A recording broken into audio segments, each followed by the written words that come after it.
हम लोग कुछ बचे हुए हिस्से को देखते हैं। महाजनपद काल के सामाजिक और भौतिक जीवन देख रहे थे, तो उसमें यहाँ तक हम लोग देख लिए थे।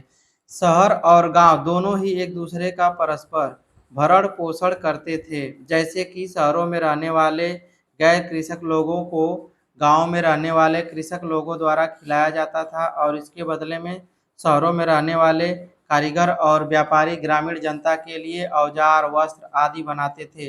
मतलब कहने का मतलब ये दोनों एक दूसरे से मिलकर रहा करते थे। पाली ग्रंथ विशेष तौर पर विनय पिटक, पाली ग्रंथ जो विशेष तौर पर विनय पिटक 3 प्रकार के गांवों ग्राम के बारे में बताते हैं। पहला जो था ठेठ गांव विभिन्न जातियों और बसे समुदाय बसे हुए थे, जिनका प्रमुख मुखिया था, जिसके ग्राम भोजक ग्रामीणी या ग्रामक कहा जाता था। ज़्यादातर गांव इसी श्रेणी के अंतर्गत आते हैं। गांव का मुखिया यथेष्ट प्रतिष्ठा पाता था और उसका सीधा संपर्क राजा के साथ था। वे न केवल गांव वासियों के से कर वसूल करते थे, बल्कि अपने इलाके की कानून व व्यवस्था भी बनाए रखते थे। दूसरा था अपनमरीय गांव, जिसका स्वरूप शिल्प गांव था। उदाहरण के लिए बढ़ई गांव, वादधिकार वादधिक वादधिक धकी वादकी ग्राम, ईख बनाने वालों का गांव, नला न, फिर आपका नलाकार ग्राम, नमक बनाने वालों का गांव, लोनाकार ग्राम, और रथ बनाने वालों का गांव का उल्लेख उस काल के ग्रंथों में किया गया है। यह गांव अन्य गांवों के लिए बाजार का काम करते थे और शहरों के को गांव से जोड़ते थे। ये हम लोग जो 3 प्रकार के गांव देख रहे हैं, आपको पाली ग्रंथ में विनय पिटक में मिला हुआ है। ठीक, आगे आपका है सीमा पर बसे गांव, अरामिका ग्राम। यह गांव ग्रामीण क्षेत्रों के बाहरी इलाकों में बसे थे और जंगलों में विलय हो जाते थे। इन गांव में रहने वाले लोग मुख्यतः शिकारी और बहेलिए थे, जो अधिकतर जीवन निर्वाह के लिए आदिम तरीकों जैसे भोजन संग्रह पर जीवन चलाते थे। चलिए आगे देखते हैं। आगे आपका गांव की भूमि खेती योग्य भूखंडों में विभाजित की गई थी और उन्हें परिवार के अनुसार आवंटित किया गया था।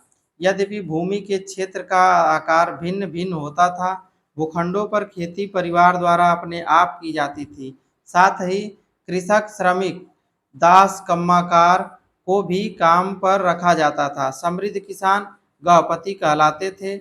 सिंचाई के लिए नालियों की खुदाई सामूहिक रूप से गांव के मुखिया की देखरेख में की जाती थी।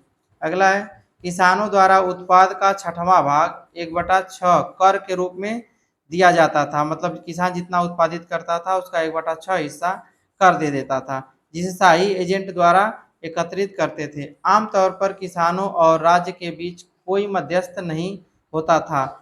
मतलब मध्यस्थ का मतलब बिचला जिसको बोलते हैं ब्रोकर की तरह, वो बीच में कोई नहीं रहता था गांव और किसानों के बीच, ठीक, किसान और राज्यों के बीच। यद्यपि कुछ गांवों को ब्राह्मणों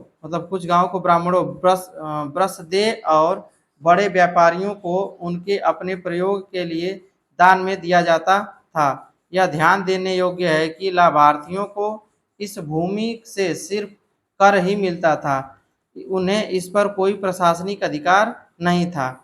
उस काल में निजी संपत्ति की धारणा का भी उद्भव हो रहा था, क्योंकि उपहार और भूमि की बिक्री के उल्लेख मिलते हैं। ठीक, छोड़िए थोड़ा सा और आगे देखते हैं।